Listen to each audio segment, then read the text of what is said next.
दाल दरअसल में एक खाना ना होकर हमारी संस्कृति का, हमारी कल्चर का एक हिस्सा है और इससे कोई भी इंसान डिनाई नहीं कर सकता। नमस्कार, आदाब, अस्सलाम वालेकुम। मैं हूं आपका दोस्त डॉक्टर अनस और एक बार फिर मैं आपकी खिदमत में हाजिर हुआ हूं कुछ बड़ा ही इंटरेस्टिंग टॉपिक लेकर, जिससे कि आप जान कर पाएंगे गुड हेल्थ। दोस्तों, जब भी बात खाने की होती है तो कई लोग वेजिटेरियन होते हैं, कुछ लोग नॉन वेजिटेरियन होते हैं, कुछ लोग वीगान होते हैं, जो आजकल काफी ट्रेंडिंग में है। लेकिन one thing you cannot avoid ever, that is serial, pulses और लेग्यूम्स। एक ऐसी चीज जिसको आप कभी भी नजरअंदाज नहीं कर सकते हैं, वो क्या होती है? वो होती हैं दालें। जी हाँ, अगर आप इंडिया से हैं, हिंदुस्तान से हैं, भारत से हैं, तो आप कभी भी दालों की इंपॉर्टेंस को अवॉइड नहीं कर सकते। In fact all across the world भी आप दालों की इंपॉर्टेंस को अवॉइड नहीं कर सकते, क्योंकि दाल सभी जगह खाई जाती है। कहीं की दाल दाल मखनी फेमस है तो कहीं की दाल फ्राई फेमस है। कहीं उड़द की दाल खाई जाती है तो कहीं मसूर की दाल खाई जाती है। कहीं तोहर की दाल खाई जाती है तो कहीं अरहर की दाल खाई जाती है। बहरहाल, दाल आप किसी न किसी शक्ल में जरूर खाते होंगे। अगर आप एक हाउसवाइफ हैं या आप दाल खाने के शौकीन हैं, तो इस वीडियो को एंड तक जरूर देखिए, क्योंकि इससे आप जानेंगे बहुत इंपॉर्टेंट इंफॉर्मेशन और आप पाएंगे गुड हेल्थ। जी हाँ, दालें सिर्फ गरीब का प्रोटीन नहीं होती। हमारे खाने से हमें जो बहुत सारी चीजें मिलती हैं, जिसमें से सबसे इंपॉर्टेंट है प्रोटीन, कार्बोहाइड्रेट, फैट्स, जो हमारी जिंदगी की बका के लिए, हमारे जिंदा रहने के लिए और हमारी बॉडी के मेंटेनेंस के लिए सबसे ज्यादा जरूरी है। और एक चीज जिसको आप कभी इग्नोर नहीं कर सकते, वो कहलाती हैं दालें। जी हाँ, दालें ये सिर्फ गरीब का प्रोटीन नहीं होती, इसके अलावा एक चीज कहलाती है कि घर की मुर्गी दाल बराबर। लेकिन दालों की इम्पोर्टेंस जानने के बाद आप इस चीज़ को अच्छे से समझ सकते हैं कि किस दाल को हमें कब खाना चाहिए, कब नहीं खाना चाहिए और किसके लिए ये सबसे ज़्यादा इम्पोर्टेंट है। फ्रेंड, इस वीडियो को स्किप ना कीजिएगा, इस वीडियो को ज़रूर देखिए। दोस्तों, अगर आपके परिवार में से कोई ऐसा है जिसको हाई बीपी की दिक्कत रहती है, यानी कि ब्लड प्रेशर उसका हाई रहता है और उसके लिए वो लगातार दवाइयाँ लेता है, तो आपको उसको रिकमेंड करनी चाहिए तुअर की दाल। तुअर की दाल ये एक तो गर्म दिमाग को ठंडा रखती है, जिसकी ब्लड प्रेशर वाले पेशेंट्स को अक्सर जरूरत होती है। और इसमें मौजूद पोटेशियम और मैग्नीशियम की एबंडेंट क्वांटिटी की वजह से ये ब्लड वेसल्स को रिलैक्स करती है, जिससे कि खून का बहाव आसानी से हो जाता है और ब्लड प्रेशर नॉर्मलाइज करने में ये हेल्प करती है। अगर आप अपनी मेडिसिन ले रहे हैं और उसके साथ भी या बगैर उसके भी आप इसको लेंगे, तो ब्लड प्रेशर को कंट्रोल करने में तुअर की दाल बहुत आपको हेल्प करेगी। अगर आप भी उनमें से एक हैं कि जिनका अक्सर रहता है पेट खराब, कभी आपको ब्लोटिंग होती है तो कभी एसिडिटी होती है और पेट आपको बड़ा बड़ा महसूस होता है, तो आपको लेनी चाहिए गट फ्रेंडली पीली मूंग की दाल। जी हाँ, ये हल्की है लेकिन ये असर में भारी है। गट फ्रेंडली है, यानी कि आपके पेट की ये सबसे अच्छी दोस्त है और ये आसानी से हजम हो जाने वाली होती है। बच्चों के, बूढ़ों के और यंगस्टर्स के सभी के लिए सबसे ज्यादा सूटेबल जो दाल है, दैट इज कॉल्ड पीली मूंग की दाल। और अगर आपको आईबीएस यानी कि irritable bowel syndrome, acidity, bloating या पेट की कोई और भी समस्या है, तो भी आपके लिए बेस्ट है पीली मूंग की दाल। अगर आपको अपना पेट और दिल करने हैं डिटॉक्स और रहना है बीमारियों से दूर, तो आपके लिए बेस्ट है हरी मूंग, यानी कि साबुत मूंग। इसमें सॉल्युबल फाइबर और एंटीऑक्सीडेंट्स अबंडेंट क्वांटिटी में होते हैं, यानी कि ऐसे फाइबर जो आपके पेट को क्लियर करने में आपकी हेल्प करते हैं और एंटीऑक्सीडेंट जो कि फ्री रेडिकल से लड़ते हैं और आपको आने वाली बीमारियों से बचाते हैं। तो अगर आप इसको इस्तेमाल करेंगे तो ये आपको बहुत ज्यादा हेल्प करेगी और आप इसका स्प्राउट्स बनाकर, यानी कि अंकुरित बनाकर भी इसको खा सकते हैं।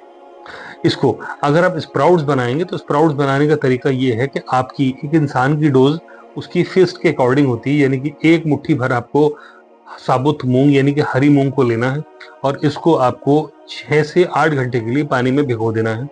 आप एक सूती यानी कि कॉटन के कपड़े में इसको एक पोटली बनाकर किसी मॉइस्ट एरिया में रख देंगे, जिससे कि नमी पाके ये 2 से 3 दिन में अंकुरित हो जाएगा। और आप इसमें अपना मनपसंद सैलड्स या मसाले, कॉन्डिमेंट जो भी आप इसमें ऐड ऑन करके खाना चाहें, तो ये आपकी टेस्ट के लिए और आपकी हेल्थ के लिए इससे बेस्ट कुछ भी नहीं हो सकता। अगर आपकी फैमिली में कोई ऐसा है या आपका कोई फ्रेंड है जिसकी ब्लड शुगर हाई रहती है, या तो वो OHA पर है, यानी कि ओरल हाइपोग्लाइसेमिक एजेंट्स, यानी कि शुगर की दवाइयाँ खा रहे हैं या इंसुलिन ले रहे हैं अपनी शुगर को कंट्रोल करने के लिए, तो उनके लिए बेस्ट है चने की दाल। जी हाँ, चने की दाल में ग्लाइसेमिक इंडेक्स काफ़ी लो होता है और प्रोटीन हाई होता है। इसमें मौजूद जो फाइबर है वो आपको पेट को काफ़ी देर तक भरा हुआ रखता है, सैटिस्फैक्शन का एहसास दिलाता है, पेट के भरा हुआ होने का एहसास दिलाता है, बार बार आपको क्रेविंग नहीं होती, आपको कुछ भी खाने की तलब नहीं लगती है, और आप शुगर को बेहतरीन तरीके से नेचुरल फॉर्म में कंट्रोल कर सकते हैं इस्तेमाल करके चने की दाल। अगर आपकी बॉडी में आयरन की कमी है, खून की कमी है, तो आपके लिए बेस्ट है मसूर की दाल। जी हाँ, मसूर दाल खून बढ़ाती है, ये सब जानते हैं। ये थकान, कमजोरी, टायर्डनेस, महिलाओं में पीरियड्स और किसी वजह से हीमोग्लोबिन का लेवल लो होने अगर लगता है तो आप मसूर सबसे बढ़िया आपके लिए काम की दाल है। आपको इस्तेमाल करने का तरीका ये है कि आप उसको अच्छे से डाइजेस्ट करने के लिए चुटकी भर हींग, थोड़ा सा अजवाइन और थोड़ा सा देसी घी डालकर अगर आप इसे इस्तेमाल करते हैं तो आपका टेस्ट और हेल्थ दोनों चीजें बेस्ट हो जाएंगी। आपकी कमजोर हड्डियां हैं या हड्डियों से मूवमेंट करते हुए जोड़ों से चट चट की या कट कट की आवाजें आती हैं, तो आपको लेना चाहिए है उड़द की दाल। जी हाँ, आपको उड़द की दाल इसलिए लेना चाहिए क्योंकि ये कैल्शियम में, फास्फोरस में और मैग्नीशियम में, तीनों चीज़ों में रिच होती है, जो कि हड्डियों को मजबूत बनाने के लिए ज़रूरी है। ये इसके अलावा पावर बूस्टर भी है, आपको ताकत देती है, टेस्टोस्टेरोन बूस्टर है, आपको जो मेल हार्मोन है उसको भी बढ़ाती है। तो अगर आप कमज़ोरी, थकान महसूस कर रहे हैं या आप बढ़ती हुई उम्र वाले इंसान हैं, आपकी एज बढ़ती हुई जा रही है और आपको कमज़ोरी महसूस होती है, तो आप उड़द की दाल का इस्तेमाल करके अपनी ताकत को बढ़ा सकते हैं। अगर आप इंडिया से हैं, हिंदुस्तान से हैं, तो भारत के किस क्षेत्र में कौन सी दाल खाई जाती है उसका भी जानना आपको जरूरी है। अगर आप उत्तर भारत से हैं तो आपके लिए दाल मखनी, राजमा, मडरा, भटकी दाल या मूंग या मसूर की दाल आपके लिए ऑप्शंस में आ सकती है और आप ले सकते हैं। अगर आप पश्चिम भारत की बात करें तो वहां पर पचमेल दाल, खट्टी मीठी तोहर दाल और आमटी दाल भी खाई जाती है। अगर आप पूर्वोत्तर भारत से हैं तो दाई नई लौंग यानी कि तिल के साथ दाल और मचा पोम चटनी वाली दाल और सादी मसूर की दाल आप वहां पर आपको खाने को मिलेगी। अगर आप पूर्व भारत से हैं तो आपको दलमा यानी कि छोलेर दाल, मसूरमा, ये वाली आपको दालें खाने को मिलती हैं। और अगर आप साउथ इंडिया से हैं तो पप्पू, सांभर, परिप्पू, नारियल से टेस्टी मूंग दालें खाने को मिलती हैं। तो दोस्तों, दालें घर की मुर्गी दाल बराबर नहीं होती, और इनफैक्ट मुर्गी से ज्यादा न्यूट्रिशन आपको दालों से मिल सकता है। अगर आप दालों का इस्तेमाल करते हैं तो आप अपने टेस्ट को भी बेहतर बना सकते हैं, अपने पेट को भी बेहतर कर सकते हैं, अपनी कंप्लीट हेल्थ को इम्प्रूव कर सकते हैं सिर्फ दालों का इस्तेमाल करें। दोस्तों, वो फैमिली को और ऐसे लोग जो किसी बीमारी से पीड़ित हैं उनको शेयर कर सकते हैं, या आप नेचुरली खाने के फॉर्म में भी इस्तेमाल कर सकते हैं इस वीडियो को। और अगर आपने मेरे चैनल को सब्सक्राइब नहीं किया है तो चैनल को सब्सक्राइब करके बेल आइकन का बटन दबा दें, ताकि इस वीडियो से जुड़ा हुआ नोटिफिकेशन सबसे पहले आप तक पहुंचे। कमेंट सेक्शन में आप कोई भी अपनी हेल्थ से रिलेटेड क्वेरी हो तो मुझसे डायरेक्टली पूछ सकते हैं, व्हाट्सएप पिंग कर सकते। देखने के लिए बहुत बहुत शुक्रिया। अपना बहुत सारा ख्याल रखिए और देखते रहिए गुड हेल्थ।